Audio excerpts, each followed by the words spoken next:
네, 7월 23일 금요일 새벽 예배 말씀입니다. 기도드리겠습니다.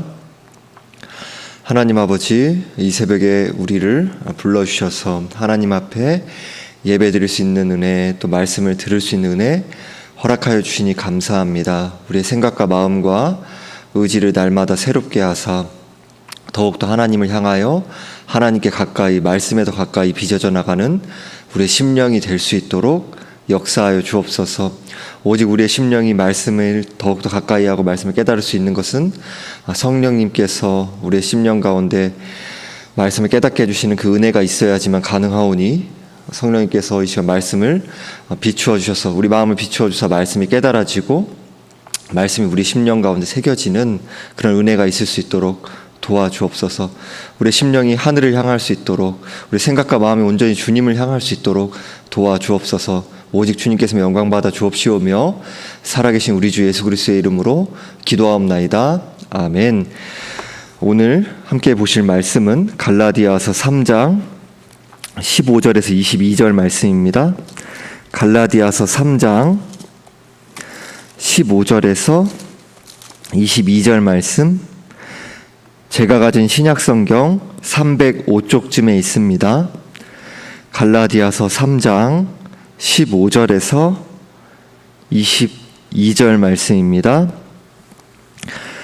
우리 같이 영상으로 예배드리고 계시지만 같이 한 목소리로 합독하겠습니다. 형제들아, 내가 사람의 예대로 말하노니 사람의 언약이라도 정한 후에는 아무도 패하거나 더하거나 하지 못하느니라. 이 약속들은 아브라함과 그 자손에게 말씀하신 것인데 여럿을 가리켜 그 자손들이라 하지 아니하시고 오직 한 사람을 가리켜 내 자손이라 하셨으니 곧 그리스도라. 내가 이것을 말하노니 하나님께서 미리 정하신 언약을 430년 후에 생긴 율법이 폐기하지 못하고 그 약속을 헛되게 하지 못하리라. 만일 그 유업이 율법에서 난 것이면 약속에서 난 것이 아니니라. 그러나 하나님이 약속으로 말미암아 아브라함에게 주신 것이라. 그런즉 율법은 무엇이냐? 범법함으로 더하여진 것이라. 천사들을 통하여 한 중보자의 손으로 베푸신 것인데 약속하신 자손이 오시기까지 있을 것이라. 그 중보자는 한편만 위한 자가 아니나 하나님은 한 분이시니라. 그러면 율법이 하나님의 약속들과 반대되는 것이냐? 결코 그럴 수 없느니라. 만일 능히 살게 하는 율법을 주셨더라면 의가 반드시 율법으로 말미암았으리라. 그러나 성경이 모든 것을 죄 아래에 가두었으니 이는 예수 그리스도를 믿음으로 말미암는 약속을 믿는 자들에게 주려 함이라. 아멘. 지난 시간에 오직 믿음으로 말미암는 의에 대해 바울이 아브라함의 언약을 예를 들어서 설명하는 내용을 함께 살펴보았습니다. 오늘 본문의 내용도 같은 그 맥락에서 아브라함의 언약을 이신칭의의 복음에 대한 논증의 맥락으로 그렇게 또 그것을 가져와서 사용하는 그 연장선상에 있다, 이렇게 말씀 드릴 수 있습니다. 바울은 15절에서 형제들아, 내가 사람의 예대로 말하노니라고 합니다. 즉 우리들이 흔히 쓰는, 그러니까 바울 당시에 일상생활의 용어를 가져와서 설명을 하겠다라는 의미입니다. 그러니까 사람의 언약이라도 정한 후에는 아무도 패하거나 더하거나 하지 못하느니라 라고 합니다. 여기에서 언약이란 단어는 구체적으로 유언장의 의미를 가지는 단어인데요, 이것이 유언장을 의미하는 단어이지만 또 우리들이 또 어렵지 않게 이해할 수 있는 것처럼 사람 사이에서도 어떤 더 중요한 약속, 그러니까 이제 여기서 유언장과 같은 거라면 더 말할 것도 없죠. 어떤 사람이 죽었습니다. 그러면 이미 그 뒤에 아무리 그 내용을 자손들이 바꾸려고 하고 철회시키려고 하고 자신이 봤을 때 마음에 안 들고 한다 하더라도 이미 법적으로는 끝난 상황인 거죠. 그대로 이제 받아들여야 되는 겁니다. 그러니까 이제 그대로 법적인 구속력이 있는 거죠. 바울은 지금 인간 사이에 언약이라도, 그 약속이라도 이제 바뀔 수 없는 것이라면, 하나님께서 제정하신 그 언약이라면 어떻게 했는가, 더더욱 바뀔 수가 없는 것이다 라고 그렇게 설명하고 있습니다. 16절에서 이 약속들은 아브라함과 그 자손에게 말씀하신 것인데 여럿을 가리켜 그 자손들이라 하지 아니하시고 오직 한 사람을 가리켜 내 자손이라 하셨으니 곧 그리스도라라고 아브라함과 하나님과의 그 언약의 말씀을 인용하고 있습니다. 여기에서 사도 바울은 중요한 사실을 지적하고 있는데요. 하나님의 약속이 이제 단수로 말씀하고 있다라는 겁니다. 실제로 창세기에서 이렇게 단수로 표현되는 부분이 여러 군데에 나옵니다. 단수로 표현되는 내 자손에게 주어졌다. 자손들이라 표현하지 않고 자손이라 했다라고 말씀합니다. 여기에서 말씀하는 단수인 자손은 곧 그리스도라라고 본문이 말씀하고 있죠. 청교도 윌리엄 퍼킨스는 아브라함과 맺은 약속들은 처음에 그리스도와 맺었고 그리고 나서 그리스도 안에서 그를 믿는 모든 사람들과 맺어진다라고 했습니다. 이게 무슨 말일까요? 그러니까 이제 내 자손이라 했었을 땐 창세기 문맥에서 1차적으로는 이삭을 가리킵니다. 아브라함의 아들 이삭, 그 독자인 이삭을 가리키죠. 그게 더 넘어가 궁극적으로 이제 우리 주 예수 그리스도를 가리키는 거죠. 그런데 이제 이 내 자손이란 말 안에는 이제 집합 명사이기 때문에 그 집단의 개념이 들어있는 겁니다. 그러니까 결국에는 그리스도와 연합함으로써 오직 그리스도를 믿음으로 그리스도 한 몸 된 우리 신자들, 그 그리스도 안에 포함된 하나님의 백성들, 하나님의 자녀들의 무리까지 포함된 개념이 담겨져 있습니다. 아브라함과 마찬가지로 우리 신자들은 언약의 은혜로 오직 믿음으로 그리스도 안에 있게 된 것이죠. 이어서 바울은 율법과 약속의 관계를 논증합니다. 17절에서 내가 이것을 말하노니 하나님께서 미리 정하신 언약을 430년 후에 생긴 율법이 폐기하지 못하고 그 약속을 헛되게 하지 못하리라 라고 합니다. 여기에서 말씀하는 430년은 이스라엘이 이집트에 거주한 기간을 가리키는데요. 그러니까 이제 아브라함에게 하나님께서 먼저 언약을 주셨는데 430년 후에 생긴 율법이 언약의 말씀을 폐기하지 못하고 그 약속을 헛되게 하지 못한다라고 하고 있습니다. 그러니까 하나님의 속성은 영원히 변하지 않기 때문에 하나님이 하신 약속도 변함이 없는 것이죠. 18절에서 만일 그 유업이 율법에서 난 것이면 약속에서 난 것이 아니니라. 그러나 하나님이 약속으로 말미암아 아브라함에게 주신 것이라라고 합니다. 바울이 지금 율법과 약속과의 관계에 대해서 왜 이런 논증을 굳이 하고 있을까요? 바로 지금까지 살펴본 것처럼 갈라디아 교회를 흔들고 있는 유대주의자들에 대한 주장에 대해서 반박하기 위해서입니다. 유대주의자들은 하나님 앞에 서기 위한 근거로 믿음의 행위를 더하기를 원했죠. 다시 말해 율법이 약속을 보완했다, 율법이 약속을 대체했다라는 식으로 약속의 율법을 부록으로 끼워 넣으려고 한 거죠. 즉 유대주의자들은 율법이 약속을 완성하는 데 필수적이다라고 생각을 했어요. 믿음이 시작한 것을 마치는데 행위를 잘못 사용하고 있는 거죠. 지금 17절에서 18절에서 바울이 논증하고 있는 내용은 이런 유대주의자들의 오류에 대해서 율법이 약속을 대체할 수 없다, 율법이 약속을 보완할 수 없다라는 것을 보여줍니다. 만약 율법이 구원에 필요한 것이라면 아브라함이 선을 행하기 전에는 이미 늦은 거죠. 왜냐하면 율법이 주어지기 전이니까요. 하나님이 모세에게 율법을 주었을 때 아브라함은 수세기 전에 죽었기 때문입니다. 다행히 모세의 율법이 알려지기 오래 전에 아브라함은 믿음으로 의롭다함을 받은 거죠. 오직 믿음으로 의롭다함을 받은 겁니다. 아브라함의 구원은 아브라함이 행한 것에 기초하지 않았습니다. 아브라함의 언약은 아브라함이 충족시켜야 하는 법적 요구로 세워지지 않았습니다. 값없는 하나님의 은혜로 주어졌습니다. 전적인 은혜로 믿음으로 아브라함에게 의롭다함이 주어진 것이죠. 이어지는 문맥에서 바울은 율법의 의미를 더욱 자세히 밝힙니다. 19절에서 그런즉 율법은 무엇이냐? 번법함으로 더하여진 것이라 라고 합니다.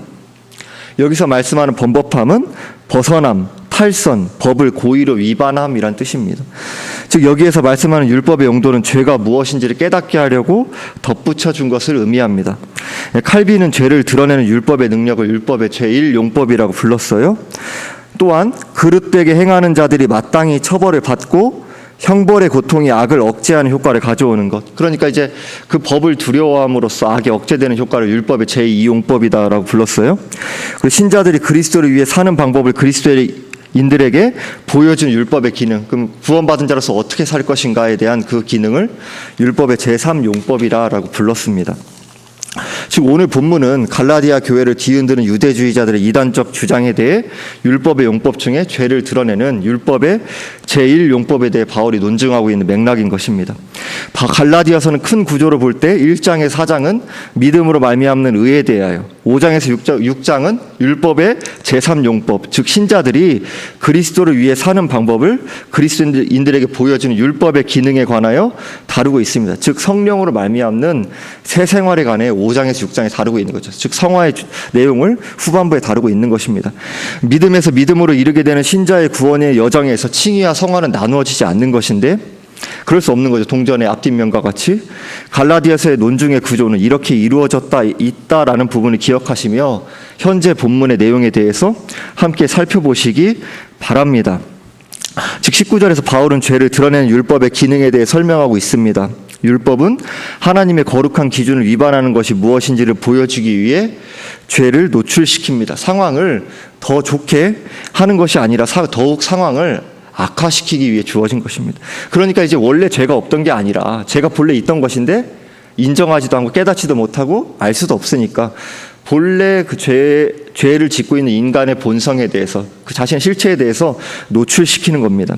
우리가 율법을 더 알수록 더욱 우리의 죄를 보며 죄를 볼수록 더욱 구원자를 필요로 한다고 고백하도록 하기 위해서입니다. 물론 우리가 율법을 통해 자신의 죄악을 깨닫고 그리스도를 필요로 하며 그리스도를 믿음으로 나아가는 것은 전적인 하나님의 은혜가 아니면, 아무리 율법이 내 앞에 있어도 그것은 이제 하나님의 은혜가 아니면 이루어질 수가 없는 거죠. 이어지는 19절 중반절의 말씀에서는 율법이 천사들을 통하여 한 중보자의 손으로 베푸신 것인데 라고 합니다. 율법이 천사들을 통하여 한 중보자, 즉 모세의 손으로 베풀어졌다라고 합니다. 율법은 죄가 하나님의 뜻과 권위에 대한 반역이다라는 사실을 분명히 보여주기 위해서 주어진 것이기 때문에 약속하신 자손이 오시기까지 있을 것이다라고 합니다. 따라서 율법은 그리스도를 죄를 용서하실 분으로 기다린 것입니다. 이어서 20절에서는 그 중보자는 한 편만 위한 자가 아니나 하나님은 한 분이시니라 라고 합니다. 한 편만을 위한 중보자는 그 개념상 성립이 안 되는 거죠. 중보자는 한쪽과 한쪽 사이에서 그 중재 역할은 중보자 아닙니까? 율법을 제공하는 중보자는 하나님과 이스라엘 사이에 서 있는 거죠. 중보자에 의해서 제공된 율법도 하나님과 이스라엘 사이에 서 있다라는 그 공식이 성립되는 거죠. 중보자도 서 있고 중보자가 제공한 율법도 서 있다라는 것입니다. 그러니까 이제 중보자가 제공하는 율법도 하나님과 사람을 연결한다라는 그 역할을 위해 주어졌다라는 겁니다. 따라서 율법은 하나님의 약속을 거스르는 것이 아닙니다. 율법에 부정적으로 얘기하는 게 아니죠. 이 사실 21절에 설명합니다. 율법과 약속의 관계를 이어서 설명하기 전에 하나님은 한 분이시라라고 합니다. 하나님이 언제나 동일하게 한 분이심을 설명하고 있습니다. 왜 그럴까요? 하나님이 사람에게 아무리 많은 것을 준다 하더라도 우리 인간에게는 자원이 한정되어 있죠. 하나님께는 전혀 손해가 없는 거죠. 하나님 충분하신 분이니까, 그 자체로 충족하신 분이시니까 하나님께는 부족함이나 결핍이 없죠. 율법 수여 자체가 하나님에게 어떤 손해나 하나님께서 하나님의 것을 깎아내린다든지 그런 하나님 것을 이제 빼앗을 것이 없습니다. 하나님께 손해를 끼칠 게 없는 거죠. 따라서 바울은 21절과 같이 묻습니다. 그러면 율법이 하나님의 약속들과 반대되는 것이냐? 이에 대해서 이야기하기를 그럴 수 없느니라. 그러니까 결코 그럴 수 없느니라라고 분명하게 이야기합니다. 율법은 범죄 때문에 첨가한 거죠. 사람들에 의해 하나님의 약속이 깨어질 때 이 사실을 깨닫도록 하기 위해 주어진 것입니다. 율법은 사람들에게 죄를 깨닫게 합니다. 율법은 죄를 말함을 통해 의를 알려주고요, 사망을 말함을 통해 생명이 무엇인가를 알려줍니다. 그러니까 하나님의 사람들은 하지만 사람들은 연약하기 때문에 율법으로 자기 힘으로 의에 나올 수 없죠. 생명에 도달하지 못합니다. 바꾸어 말하면 의와 생명이 율법 자체로부터 나오지 못한다는 것입니다.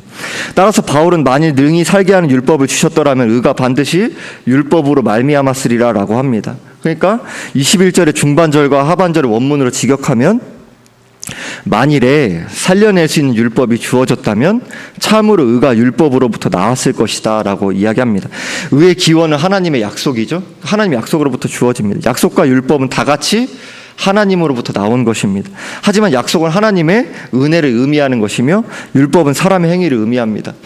의가 약속에서 나오고 율법에서 나오지 않는다라는 말은 의가 순전히 하나님의 은혜에 근거하는 것이지 사람의 행위에 근거하지 않는다는 것을 가리킵니다.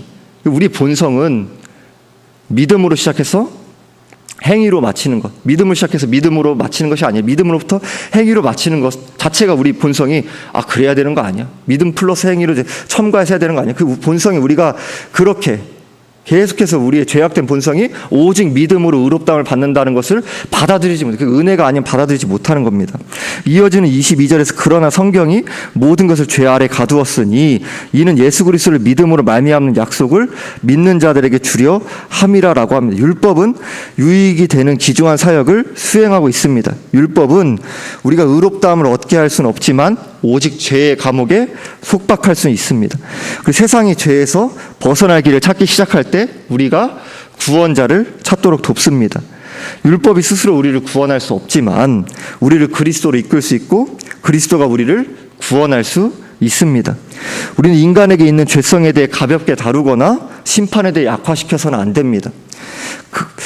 율법이 우리를 상처 주고 괴롭혀야 비로소 우리는 복음이 우리의 상처를 싸맬 필요가 있다는 사실을 인정하게 됩니다. 율법은 우리의 죄를 드러내서 죄의 인식을 우리를 겸손하게 하고 쇠약하게 만듭니다. 오직 그리스도를 믿음으로만 의롭다 할 수 있다는 것을 보여줍니다.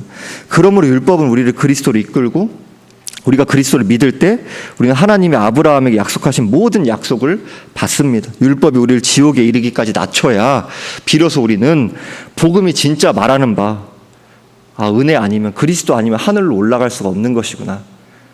나는 다른 사람보다 조금도 나은 것이 없고 나는 우리 다른 사람 못하는 자인데 오직 은혜로 구원을 받은 것이구나라는 그 진리 앞에 처절하게 몸부림서게 되는 것입니다. 기도하겠습니다. 하나님 아버지, 우리의 영적 참혹한 실상을 말씀을 통해 율법을 통해 우리의 처참한 처지를 보게 하시니 감사합니다. 다른 사람보다 우리가 내세울 것 없고 뽐낼 것 없고 자랑할 것 없고 그럼에도 불구하고 우리는 오만하여서 쉽게 다른 사람들 판단하고 다른 사람들 깎아내리고 다른 사람들 험담하며 그렇게 시기하고 질투하며 나 자신이 하나님으로부터 어떠한 의가 있는 양 조금이라도 내 안에 내가 보았을 때 자랑할 만한 모습 선한 어떠한 모습이 보여지면 그 기준과 잣대로 다른 사람들을 깎아내리고 무시하고 그렇게 그런 기준으로 다른 사람들을 판단하고 오직 말씀에 의하면 재판장은 하나님뿐이라 하셨는데도 불구하고 두려워하지 아니하고 그렇게 교만하게 자기 의를 내세우며 살아갈 때가 많은 존재들이 우림을 고백합니다. 하나님 아버지, 오직 주님 은혜 아니면 나아갈 수가 없는 것인데 우리가 하나님 앞에서 얼마나 그렇게 허영과 위선과 죄악된 부분이 많은지를 하나님 앞에 보게 하여 주시고 오직 은혜 아니면 설 수 없다라는 것을 보게 하여 주시고 오직 긍휼을 베푸사 주의 사랑의 마음을 부어주사 주의 사랑과 그 긍휼의 마음으로 주께서 그 끊임없이 부어진 그 사랑과 은혜로 그것을 인식하고 깨닫고 그 은혜로 이웃에게 흘려보낼 수 있는 우리의 삶이 될 수 있도록 도와주시기를 바라고 원합니다. 하나님 아버지, 역사하여 주사 코로나의 어려운 시기를 참으로 지금 통과하고 있는 중입니다. 오늘도 새롭게 정부 발표가 있다라고 하는데 하나님이 어려운 시기 가운데 위정자들에게도 지혜를 주시며 그 민첩하게 이런 상황 가운데 지혜롭게 대처할 수 있도록 도와주시고 또한 그런 이 모든 것을 실행하고 있는 공직자들과 또 의료 관계자들 붙들어 주사 지치지 않도록 도와주시고 지혜롭게 또 민첩하게 감당하며 온 성도들의 가정을 돌보아 주시고 이 환난의 때에 성령 의지하여 견디고 인내할 수 있도록 도와주시고 하나님께서 돌보시며 보호하고 지키신다는 그 은혜 안에서 우리의 인생을 맡겨드리면서 또 오늘을 하루를 또 신자답게 살아낼 수 있도록 주께서 붙잡아 주시고 은혜 베풀어 주옵소서. 감사드리며 우리 주 예수 그리스도의 이름으로 기도하옵나이다. 아멘.